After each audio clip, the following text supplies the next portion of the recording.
When he left, Vanessa lingered in the doorway. "You raised a good man," she said. Her tone was sugar. Her eyes were steel. Weeks turned into months. The house that once felt alive began to shrink around me. Christopher visited often, always with some new concern. One afternoon, he pointed up at the roof while rain drizzled around us. "See that? Water damage. It's going to cost thousands. You shouldn't have to deal with this, Mom." The next day, Vanessa appeared with a brochure, Willow Meadows Senior Community. The cover showed smiling women my age playing cards in a sunlit lounge. "It's not forever," she said lightly. "Just somewhere cozy, safer than living alone near a lake." I smiled, tight-lipped. "I'll think about it." They left together, whispering in the driveway. Later that evening, I found another brochure slipped under my door. Same place. Same smiley faces. The days blurred into a careful dance of manipulation. Christopher would mention how tiring the stairs must be. Vanessa would talk about simplifying my finances. They spoke as if I were fragile glass about to crack. Each word felt like a small hammer tap, gentle, but constant. And still, part of me wanted to believe they meant well. Because believing otherwise meant accepting that my son, the boy I'd raised through storms and fevers, was using kindness as a leash. The tension built quietly, like water rising behind a dam. I could feel it pressing, but I didn't yet know when it would break. It broke one evening over dinner. Christopher had invited himself, Vanessa and Ethan to keep me company. I cooked Henry's favorite stew out of habit. The smell of rosemary and meat filled the kitchen, memories stirring like ghosts. We sat around the old oak table.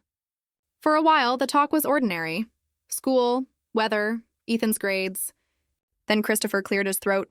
"Mom," he began, "we've been talking, and maybe it's time to make some changes." I knew that tone. The same tone he used when he was about to sell one of Henry's cars without asking. "What kind of changes?" I asked. He leaned forward, elbows on the table.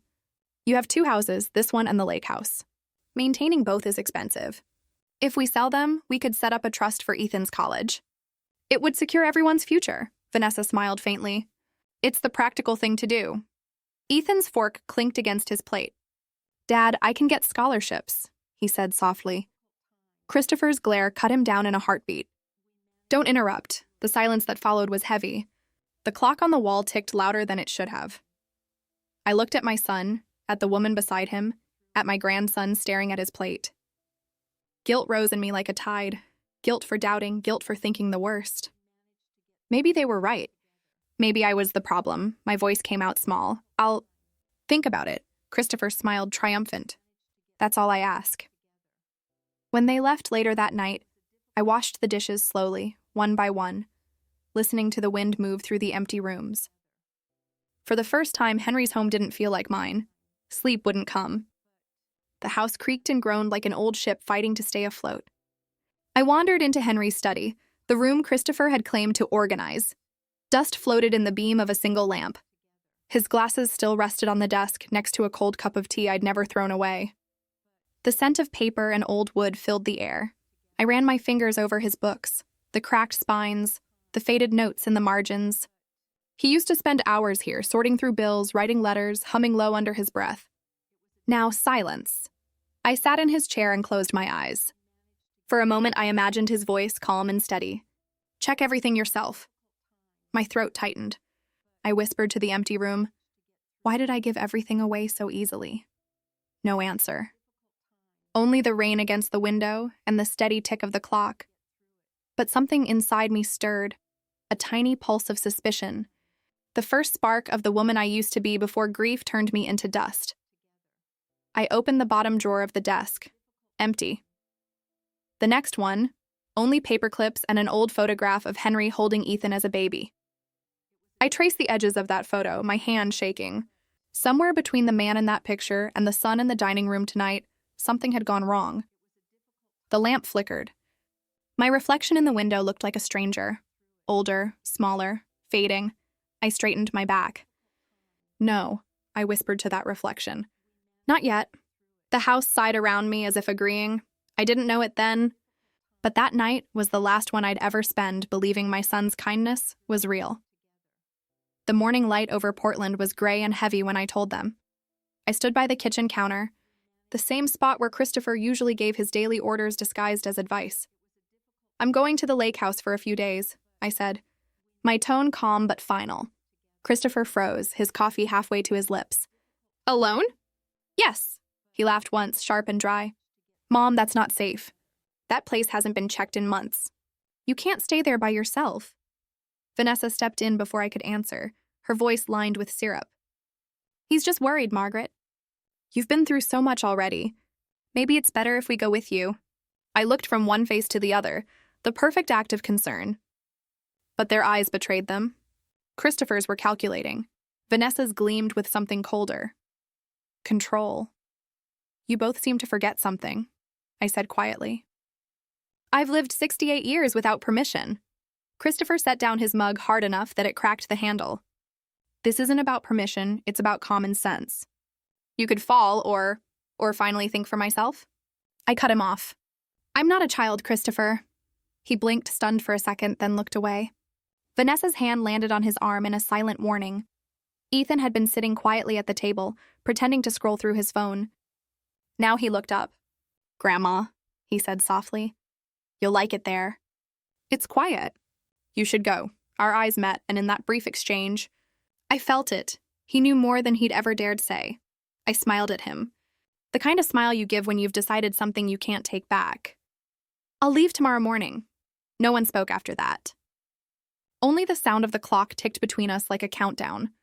The fog was thick the next morning, curling low around the car tires as I pulled out of the driveway. The house in my rearview mirror looked smaller than I remembered, like it was shrinking away into the mist. The road to Willow Creek wound through forests that smelled of pine and damp earth. Every turn carried me further from their reach, and with each mile the tightness in my chest began to ease.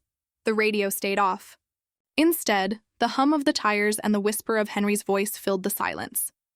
I could almost hear him beside me, the echo of something he'd once said when life was simpler. "You'll find strength where you least expect it, Maggie." Nothing cuts deeper than realizing the people who share your blood might also be the ones digging your grave. The night the truth surfaced, the forest around Willow Creek held its breath. Mist hung low, swallowing the lake in gray silence. I stood under the old willow, shovel in hand, still wearing the house robe I'd wrapped around myself when I saw the glow of my son's headlights fade into the trees. He'd stopped here, right here, before driving off. A mother notices things like that. The way the brake lights linger, the pause that shouldn't be there. The ground was cold and heavy. My arms ached with every thrust of the shovel, but I kept digging, mud splattering my nightgown. Each strike sounded louder than the last, like the earth itself was protesting. Then the blade hit wood. I knelt, scraped the soil away with my bare hands until my nails split. An old jewelry box emerged, the brass corners green with age, the latch half rusted. Not something nature buries. Something a person hides. For a long moment I just stared. Rain tapped on the leaves overhead, steady and soft, but my heart beat louder. Finally, I pried the lid open. The hinges groaned and a smell drifted out, Henry's cologne. Cedar, smoke, and the faint sweetness that used to cling to his sweaters. 6 months gone, and the scent still knew its way back to me. Inside were papers folded tight, an envelope sealed with tape, and a cloth-wrapped bundle. No jewelry, no money. Just secrets. I didn't look closer. Not yet. I shut the box and clutched it to my chest. The air around the willow suddenly felt wrong, as if someone or something was still watching. I turned toward the house, the reflection of the lake shivering in the windows. "Henry," I whispered. "What did you leave me?" The wind answered with nothing but its hollow breath. I hurried inside, bolted the door, and sank onto the kitchen floor. Dirt streaked my arms. My fingers wouldn't stop shaking. The clock ticked loudly on the wall, mocking how quiet the house had become since he died. I pulled the box toward me and lifted the lid again. Under the weak light, the truth looked smaller than it should have. Paper and ink. But paper can burn down lives faster than fire. The first thing I noticed was the envelope with my name on it, written in Henry's steady hand. Under it, a set of official-looking forms, property deeds, bank statements, something stamped in red. My stomach turned. Christopher had told me he'd already handled everything after the funeral. Why were there still documents here? Why were they hidden under a tree? I slid the envelope aside and opened the bundle of papers. They were brittle from moisture, the ink bleeding at the edges. The top sheet was a copy of Henry's will, but not the one I'd signed. This one left everything directly to me, not under my son's management. I kept reading, heart hammering faster. Attached were transaction records, large withdrawals, transfers I'd never made. The numbers blurred. I couldn't breathe. Something inside me wanted to believe there was a mistake. Christopher wouldn't. He couldn't. He was my son. But then I saw the handwriting, his signature, forged again and again. My blood ran cold. I reached for the sealed envelope next. It wasn't Henry's handwriting this time. The letters were uneven, pressed too hard. When I peeled it open, a single page slid out, smudged with something that looked like tears. The paper trembled in my hands as I read. Dear Grandpa, I think Mom and Dad are planning something bad. They said Grandma should move out soon and that they'd make sure she doesn't get in the way. I'm scared to tell anyone. Please help her. Ethan, I stared at those words until they blurred. My grandson's small, careful script cut through me sharper than any knife. He was only 16, and he'd been living with monsters under my roof while I'd been too blind to see it. The room tilted. I set the letter down, pressing my palms to the floor to steady myself. Every breath tasted like iron. Betrayal had a flavor now. I whispered his name, Ethan, and something inside me cracked open. I wanted to call him to ask what he'd heard, what he knew, but fear held my hand back from the phone. If Christopher found out I'd discovered this, what would he do? The refrigerator hummed softly, the only sound left in the house. Outside, the lake shifted under the wind, tapping the dock like a heartbeat. I realized how truly alone I was. I picked up Henry's letter, the one addressed to me. The seal was stiff, untouched. My vision blurred as I tore it open. My Maggie, if you are reading this, it means you found what I couldn't say aloud. I suspected Christopher long before I grew sick. Money changes people, even blood. I wanted to believe he'd stop, that he'd remember who raised him. But greed is a disease I could not cure. Check every paper yourself. Don't sign anything you haven't read twice. The words blurred as my tears hit the page. Henry had known. He'd seen it coming. And I had ignored every warning. I folded the letter carefully, as if closing a wound that still bled, and leaned back against the cabinets. The house creaked. The heater clicked on. I thought about the months since the funeral, the gentle way Christopher had spoken, the firm insistence that he'd handle the finances, the way Vanessa had hovered behind him, nodding sweetly. Every kindness now looked like a mask. I wanted to scream, but only a whisper came out. What did you do, Henry? Why didn't you tell me sooner? The answer came not from him, but from the echo of his last night alive. The hospital room had smelled of antiseptic and rain. Machines blinked quietly beside the bed. Henry's skin was thin as paper, his breath shallow but steady. I sat beside him, holding a hand that no longer felt warm. He'd waited until the nurse left to speak. Maggie, he whispered, promise me you'll look through everything yourself before anyone else does. I frowned, brushing the hair from his forehead. You're talking nonsense again. Christopher said he'll handle. Promise me. His eyes opened then, sharp, the same green that used to stop me mid-sentence when we were young. Our son isn't who you think he is.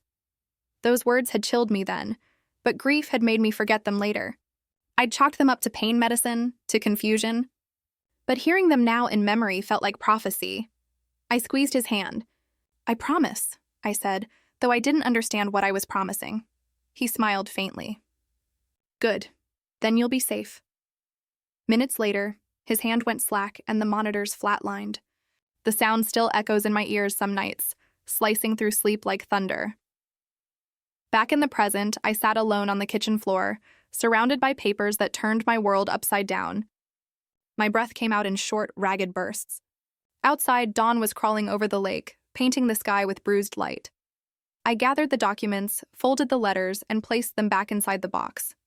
The willow's shadow stretched long across the yard, pointing straight toward the road my son had taken. Somewhere out there, he believed the past was buried for good. He was wrong, because now I knew what they'd done, and I wasn't going to stay silent any longer. Rain fell the day we buried Henry, thin needles of water soaking through my black coat until my bones ached. The Portland cemetery blurred behind my veil. Rows of umbrellas bobbed like dark petals around the grave. Christopher stood beside me, one hand on my shoulder, the other gripping the folded flag they'd given me. "Don't worry about a thing, Mom," he murmured. "I'll handle everything." His voice was soft, almost tender. I wanted to believe him.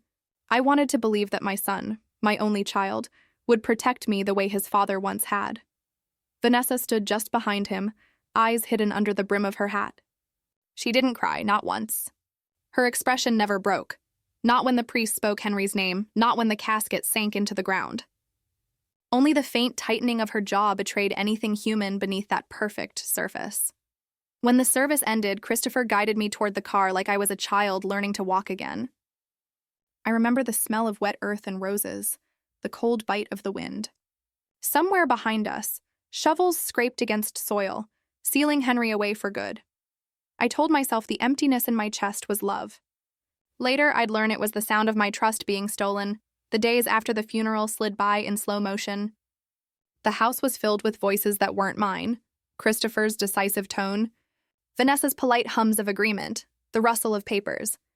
I spent most of that week in the living room, staring at the rain sliding down the windows while they organized Henry's study. Every so often, Christopher called out, "Mom, do you remember where Dad kept the insurance forms? Or do you know the code to his safe?" I answered automatically, the way people answer questions in their sleep. Through the cracked door, I caught glimpses of them, Christopher flipping through folders, Vanessa stacking envelopes. Once, when he stepped out to take a phone call, I saw her slip a small manila folder into her purse. Our eyes met for a heartbeat. She smiled, a soft, practiced smile that said, "You didn't see anything." I turned away. My heart wanted to believe I'd imagined it. Voiceover, if there had been one. I thought they were saving me from paperwork. I didn't know they were stealing my life. That night, I sat at the kitchen table surrounded by casseroles neighbors had dropped off. The food was untouched. Christopher came in, sleeves rolled, tie loosened. "You need rest, Mom? Let me take care of the estate." Dad trusted me with the finances for a reason. I nodded. It was easier than arguing. I whispered it back to him, testing the words on my tongue. They didn't sound weak anymore. Raindrops clung to the windshield like tears refusing to fall. As I drove deeper into the forest, a strange calm washed over me. It wasn't peace, it was resolve. The kind that comes only when there's nothing left to lose. By the time I saw the first glimpse of the lake through the trees, the sun had broken through the clouds, scattering shards of light across the water. It felt like a sign. The lake house stood waiting at the edge of the water, the same way it had for decades. Dust filmed the windows, ivy climbed up one wall, and the old porch creaked as I stepped onto it. When I turned the key, the door stuck for a moment before giving way with a groan. The scent of cedar, salt, and thyme hit me all at once. The air was cold, but familiar. I walked through each room slowly, touching the furniture Henry had built, the photographs still hanging on the walls. Cobwebs lined the corners, but the house felt alive, like it had been holding its breath, waiting for me to return. I threw open the windows one by one. The curtains billowed with the breeze, and the lake's reflection poured into the room, scattering light across the dusty floorboards. For the first time in months, I didn't hear Christopher's voice in my head. I didn't feel Vanessa's eyes watching from behind polite smiles, only the soft creak of the house and the sound of waves brushing against the dock. I sat on the couch, let out a long breath, and whispered, "I'm home." The silence that followed wasn't empty. It was sacred. I spent the rest of the day cleaning, lighting a fire and brewing tea in Henry's old enamel pot. When the steam rose, it smelled like the past, warm and bittersweet. As dusk crept in, the lake turned silver, and the willow tree outside swayed as if bowing in greeting. For the first time in months, my heartbeat felt steady.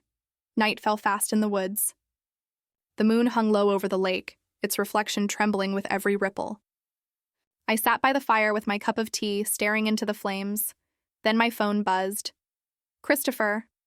I watched it vibrate on the table, lighting up over and over. Then Vanessa. Then Christopher again. After the fourth call, I picked it up, not to answer, but to read the messages. "Mom, why aren't you picking up? At least let us know you're safe. This isn't like you."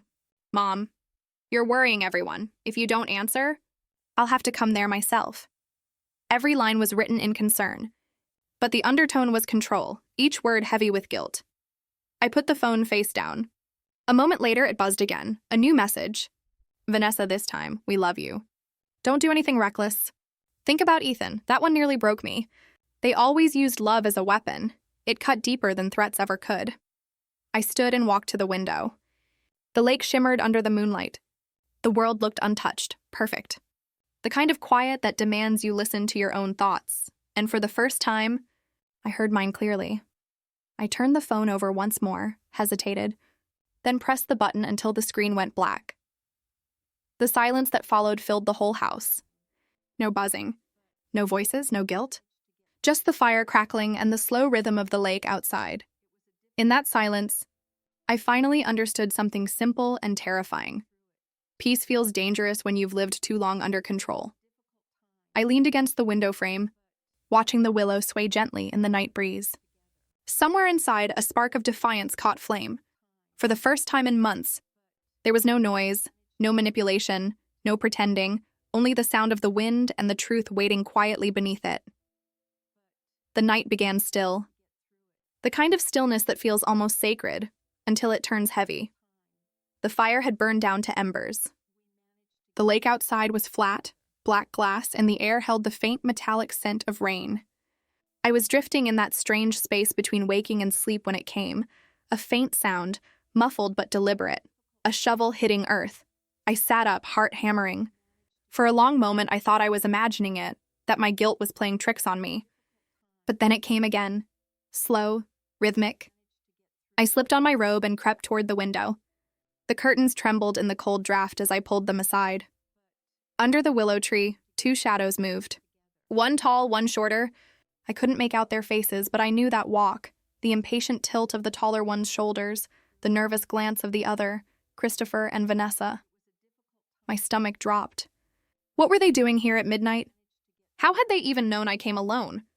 They were digging, right under the same tree Henry had once loved, the same spot he used to call the heart of the property. The spot I'd felt drawn to since the day I arrived. I pressed my fingers against the glass, the cold burning my skin. Their voices carried faintly through the wind. Are you sure it's still here? Vanessa hissed. Christopher muttered something I couldn't hear, but his tone was sharp, angry. Then the sound stopped. The taller shadow straightened, looked around. For one terrifying second, I thought he saw me watching. But he only wiped his forehead and said, "Let's go. We'll finish in the morning." Their headlights cut briefly through the darkness before fading back into the forest road. I stood there for a long time, frozen, the echo of their shovel still in my ears. When I finally moved, it wasn't out of fear. It was something colder, curiosity sharpened into purpose. If they had buried something, I needed to know what.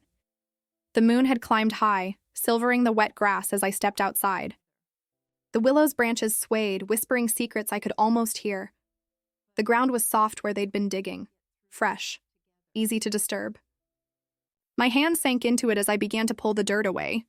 The smell of wet soil filled my lungs, the kind of smell that belongs to endings. Minutes passed. My heartbeat echoed in my ears. Then, thunk. My fingers brushed something hard and smooth. I cleared more earth and saw it. The same jewelry box from months ago. The same one I'd once found, only to hide again when fear overtook me. I had thought the past was buried forever. But my son had brought it back to the surface. I pulled the box free, mud streaking my wrists. The clasp was stiff, the wood swollen with moisture. For a moment, I just stared at it, shaking.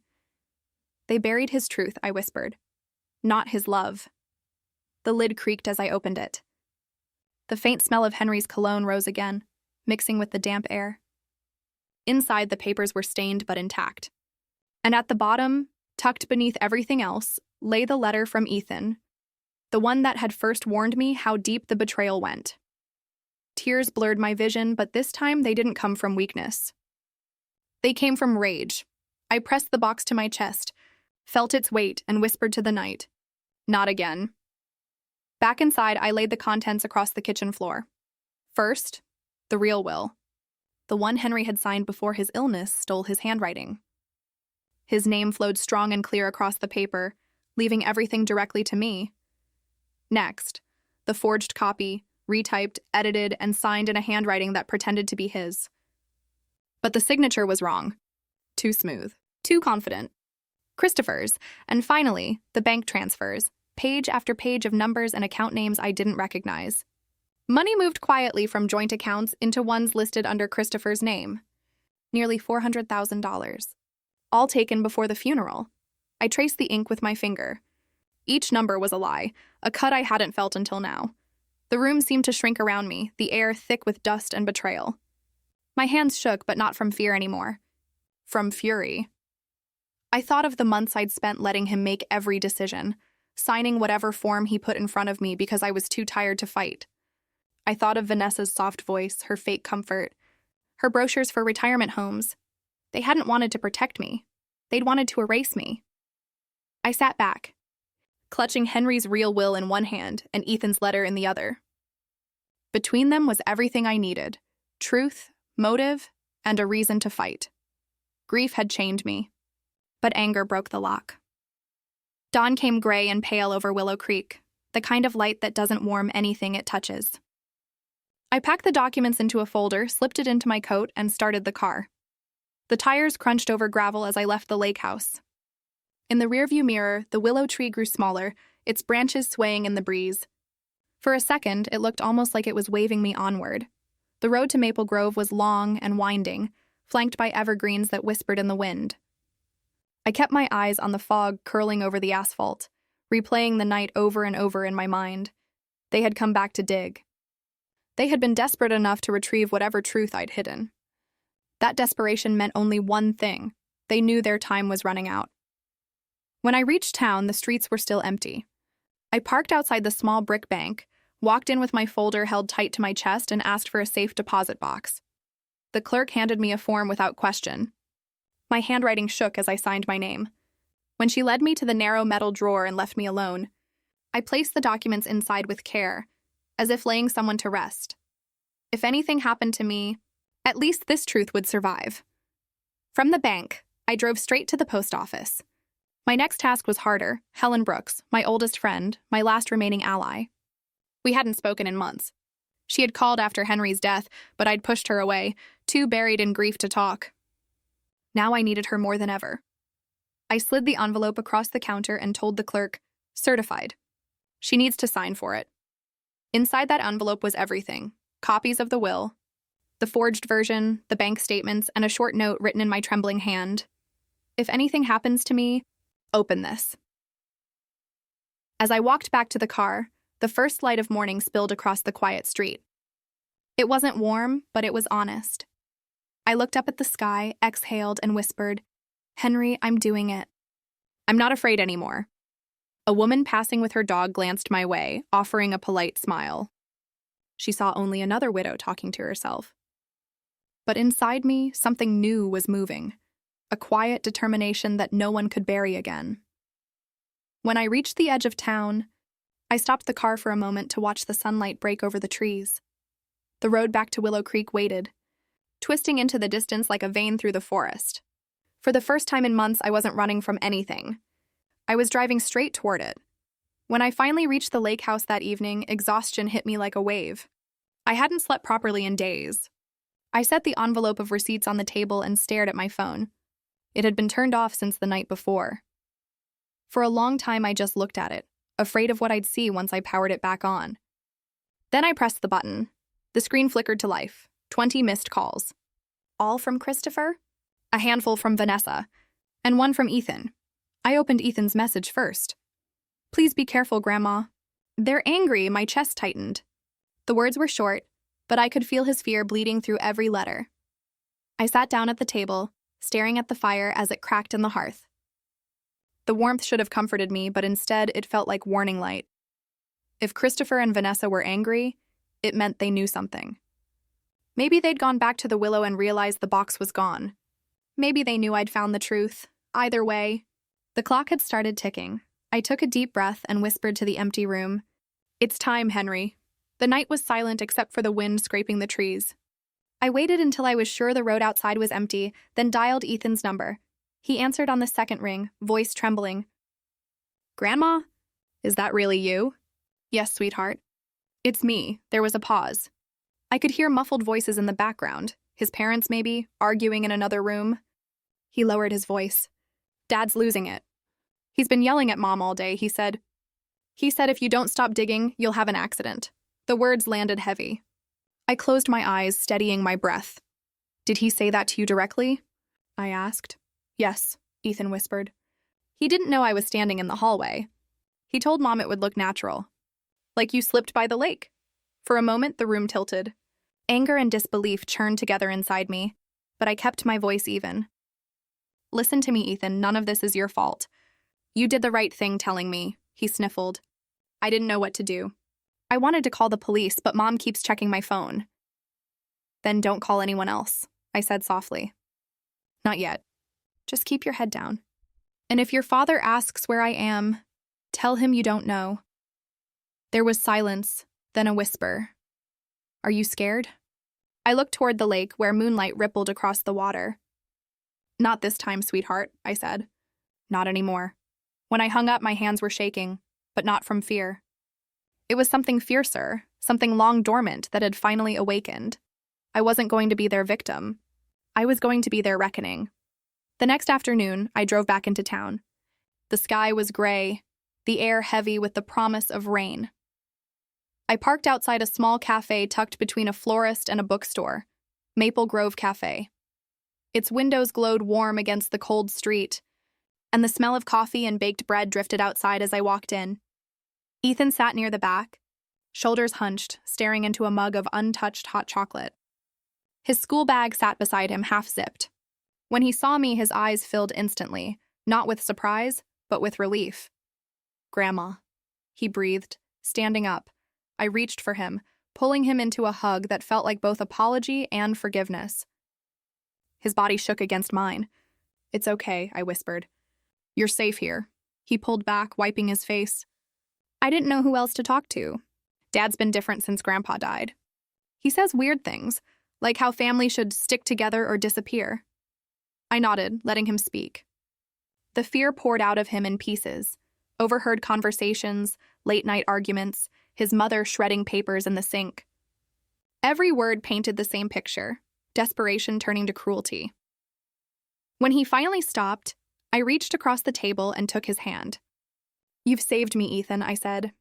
You might not realize it yet, but you have. He looked down. What are you going to do? Fight smart, I said. And quietly. He nodded slowly, his fingers tightening around mine. I can help. No, I said quickly. You've done enough. I'll handle the rest. But promise me something. Anything. Stay quiet. No matter what your parents say, no matter what they ask, say you haven't heard from me. He nodded again, and for the first time in weeks, I saw a glimmer of the boy I remembered, the one who used to help Henry fix the dock, laughing in the sun. As I left the cafe, I looked back through the window. He was still there, small against the glow of the lights, staring after me. I knew he was scared, but I also knew he was brave. And bravery, I realized, runs deeper than blood. I didn't drive back to the lake house right away. Instead, I parked outside a low brick building downtown, where the sign on the window read, Sinclair and White Legal Group. Robert Sinclair had been Henry's lawyer for years, a man known for being quiet, methodical, and sharper than he looked. I'd ignored his calls after Henry's death, too lost in grief to face paperwork. Now I needed him more than ever. When I entered his office, he stood to greet me, surprise flashing across his face. Mrs. Holloway, he said, extending a hand. It's been a long time. Too long, I replied, sitting down. But I need your help. He nodded once, serious now. Tell me everything, and I did. Every detail, from the buried box to the forged will to Ethan's warning. I laid the documents across his desk, the ink still damp from the rain outside. He read each page carefully, his eyes narrowing as he flipped through the files. When he finally looked up, there was no disbelief in his face, only anger. You've got them, he said simply. Fraud, forgery, and from the sound of it, attempted harm. I swallowed hard. Can we stop them? Oh, we can do more than that, he said, reaching into his drawer. He pulled out a small black recorder and slid it across the desk toward me. You're going to invite them for dinner. Keep this in your sleeve. Don't provoke them, just let them talk. People like that always expose themselves when they think they've won. I picked up the recorder. It felt lighter than I expected, but the weight of what it represented settled heavy in my chest. And after that? I asked. After that, Robert said, leaning back in his chair. We'll let the truth do the talking. I stared at him, then down at the recorder in my hand. For the first time in months, I smiled, not out of joy but out of certainty. The kind that comes when the fear finally ends and the fight begins. Then it's time to set the table, I said. As I walked out into the fading afternoon light, rain began to fall again, soft, steady, cleansing. The storm had started long ago. But this time, it would end on my terms. The day I set the table for my son's downfall, the world felt eerily calm. The lake shimmered under the morning light, wind brushing ripples across its surface like cautious fingers. Inside, I cooked Henry's favorite meal, slow roasted beef with rosemary, mashed potatoes whipped smooth, and the apple pie he used to claim no one could make like me. The kitchen filled with the scent of cinnamon and memory. Every movement was deliberate. Every slice, every stir. A quiet promise. I set the table carefully, 4 plates, silver polished, wine glasses shining beneath the chandelier. The same setup we'd used for birthdays and holidays, only this time, the celebration was of something else entirely. On the counter, hidden beneath a napkin, was the small black recorder Robert Sinclair had given me. I pressed the button and watched the red light flicker once, then fade. Active, waiting, listening. In the silence that followed, I could almost hear Henry's voice again. If they wanted a family dinner, I whispered, I'd serve them the truth. Evening arrived draped in gold light. I heard the crunch of tires on gravel before I saw their faces through the window. Christopher's smile stretched too wide. Vanessa's polished mask perfectly in place. Mom, he greeted as he stepped in, pulling me into a hug that felt colder than the air outside. We've missed you, Vanessa chimed in, placing a wrapped bottle of wine on the table. We thought a nice dinner might help us all start fresh. I smiled politely. I couldn't agree more. Dinner began like a play where everyone knew their lines. They asked about the house, the weather, Ethan's grades. I answered with soft, harmless words, letting the recorder hidden in my sleeve capture every tone. After the plates were half empty, Christopher leaned back in his chair, wine glass in hand. Mom, he said casually, about the properties. Have you thought any more about what we discussed?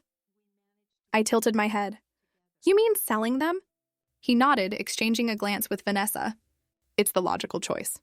You're not getting younger, and managing 2 homes is too much for you, Vanessa added sweetly.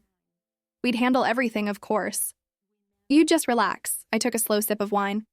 You've been handling things for a while, haven't you? Christopher chuckled. Well, yes, but... And those signatures, I interrupted softly. The ones that look like mine, were those your idea or hers? The room froze.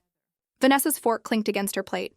Christopher blinked, confusion flashing across his face, quickly masked by anger.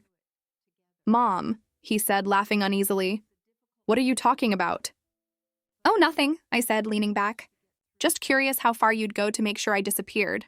His jaw tightened. You're being ridiculous, I smiled thinly. Am I? He slammed his hand on the table, the sound echoing through the house.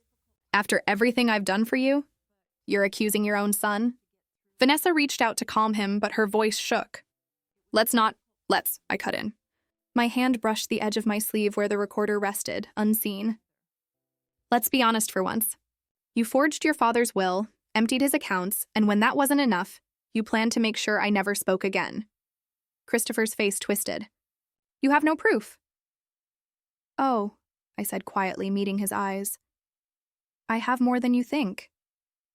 The silence that followed was heavy enough to crush breath. Then Christopher pushed back from the table, his chair scraping the floor. We're done here, he said. As they left, I didn't move. The house filled with the sound of retreating footsteps, the door slamming, and the echo of everything they'd just confessed. I looked down at the recorder, its red light blinking faintly. You always wanted everything, Christopher, I whispered. I hope you enjoy the consequences. Morning sunlight poured through the blinds in thin golden lines. For the first time in months, I woke without dread in my chest. Outside, engines hummed, unmarked cars pulling into the driveway. Men and women in dark suits stepped out, moving with quiet precision. Through the window, I watched as the lead officer approached the door, badge flashing. "Mrs. Holloway," he said when I opened it. "We have warrants for Christopher and Vanessa Holloway." I nodded, handing him the folder I'd prepared. "Everything you need is in there." Down the road in Portland, chaos unfolded. At their house, neighbors gathered on porches as police surrounded the driveway. Christopher stumbled out in disbelief, shouting protests, calling it a mistake. Vanessa stood frozen on the porch steps, tears streaking her perfect face, mascara running like ink. "You can't do this," Christopher yelled as the cuffs clicked shut. "She's lying. She's lost her mind." But the officers ignored him.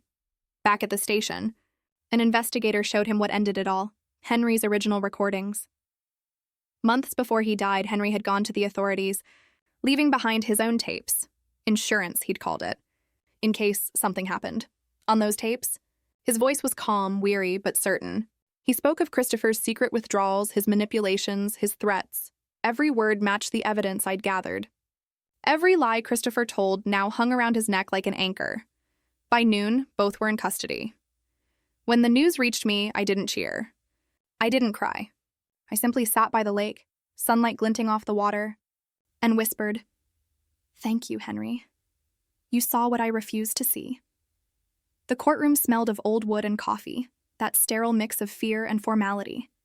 I sat quietly at the front, dressed in gray, hands folded in my lap. Christopher sat across the aisle, eyes dark, jaw set. Vanessa wouldn't meet my gaze. Their lawyers whispered urgently, but I could see the panic beneath their practiced calm. The defense opened with predictable cruelty. "Mrs. Holloway," the lawyer said, voice smooth, "is an elderly woman under emotional distress. Her recent behavior shows confusion and possible cognitive decline." I didn't flinch. Then the prosecutor stood, a tall woman with sharp eyes. "Your Honor," she said, "the recordings will speak for themselves." The clerk pressed play. Christopher's voice filled the courtroom, angry, confident, damning. "If she doesn't sign, she'll have an accident." "We'll make it look natural," gasps rippled through the room. Someone in the gallery whispered, "My God." Ethan sat near the witness stand, hands trembling as he waited for his turn. When he finally spoke, his voice cracked but held steady. "My dad said Grandma was losing it," he said. But she wasn't.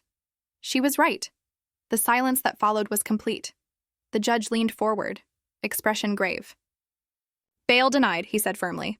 "Both defendants will remain in custody pending trial." Christopher shouted, voice breaking, "Mom! You can't do this to me."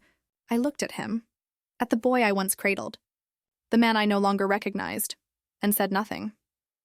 When the gavel struck, the sound echoed like a final heartbeat. Outside, the press waited, flashes of cameras cutting through the gray afternoon. But I didn't stop for interviews. I walked straight past them, the wind catching the edge of my coat. For the first time in years, I exhaled without pain. Justice wasn't loud. It didn't roar or burn, it simply arrived. And in that quiet, I felt Henry beside me, not as a ghost, but as peace.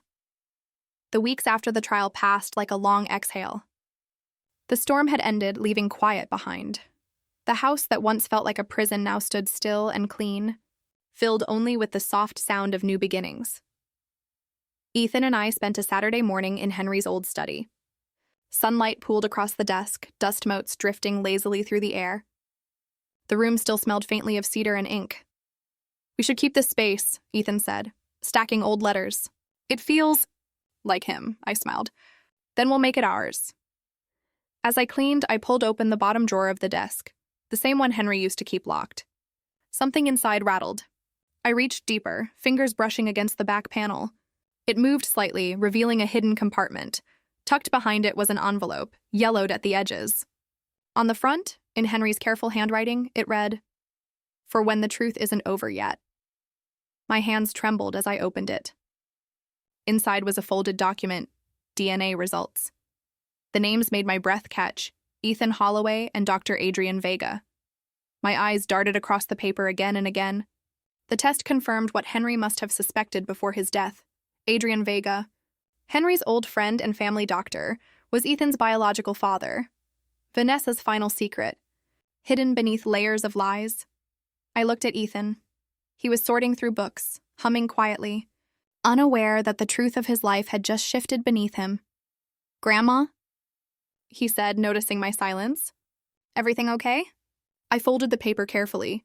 "Yes, sweetheart," I said softly. "But there's someone you need to meet." Robert Sinclair made the connection quickly. Within a week, Dr. Adrian Vega had agreed to a private video call. When his face appeared on the screen, older now but unmistakably familiar, the air in the room seemed to still. "Ethan," he said, voice trembling. "You look so much like your mother. But your eyes, they're mine." Ethan sat frozen, his mouth slightly open. "You knew?" Adrian nodded slowly. "Not for sure. Vanessa never told me, but Henry hinted before he passed." The silence that followed was fragile but full of understanding. "I don't know what I'm supposed to feel," Ethan admitted. "You don't have to feel anything right away," I said gently, resting a hand on his shoulder. "Truth takes time to settle." Adrian smiled faintly. "I'd like to know you if you'd let me." Ethan's eyes glistened. "Yeah," he whispered. "I think I'd like that too." For the first time since all of this began, Ethan smiled, really smiled, the kind that reached his eyes. It wasn't the smile of relief or survival. It was peace, quiet, and real. The sentencing came 2 weeks later. The courthouse was quieter than before. Fewer reporters, fewer whispers. Just the ticking clock and the murmur of law. Christopher stood before the judge, eyes hollow. Vanessa beside him, her once perfect composure gone. "Christopher Holloway," the judge said, "you are sentenced to 15 years for fraud, forgery, and attempted harm." He didn't look at me. "Vanessa Holloway," the judge continued, "you are sentenced to 12 years for accessory to fraud and obstruction of justice." She turned then, just slightly, her gaze meeting mine for the first time since the night of the dinner. I saw no hate there, only the weight of choices too late to undo. When it was over, I walked out alone. In the courtyard, a reporter asked if I felt victorious. I paused, looked toward the clouds gathering above the city, and said, "Sometimes justice doesn't feel like victory.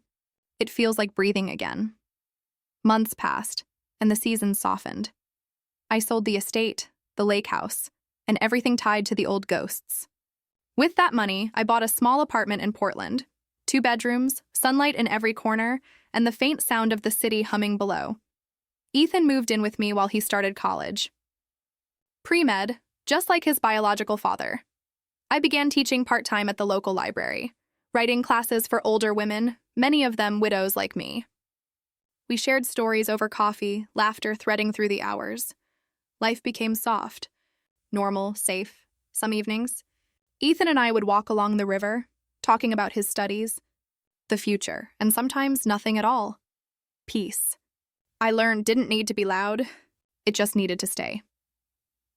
One gray afternoon, the doorbell rang. When I opened the door, a woman stood there, tall, professional, her eyes kind but cautious. "Mrs. Holloway?" she asked. "I'm Linda Carver. I used to represent Vanessa." I tensed, uncertain. "What do you want?" She held out a sealed envelope. "Before she was transferred, she asked me to give you this, if I ever felt you were strong enough to read it." The handwriting on the front was unmistakably Henry's. For Margaret, it read, "When she finds her strength again." My breath caught. "Where did she get this?" Linda smiled faintly. "It was in Vanessa's safe. She said it belonged to you all along. After she left, I sat at the kitchen table for a long time, staring at the envelope, then I opened it. The paper smelled faintly of the cedar chest Henry had always kept locked. His handwriting flowed steady, every word deliberate. "My Maggie, if you are reading this, it means you've survived the worst of it. I wanted to leave you something more than memories. Something alive. I bought a place for you long ago, one you never knew about. It's small, peaceful, and hidden from the world. I called it Meadowbrook Cottage in Vermont. It's yours now, and for the days you're finally free, don't let grief turn your heart to stone. Live again, love again, and when you sit under the willow trees there, know that I am finally at peace, because you are too." Tears blurred the words before I reached the end.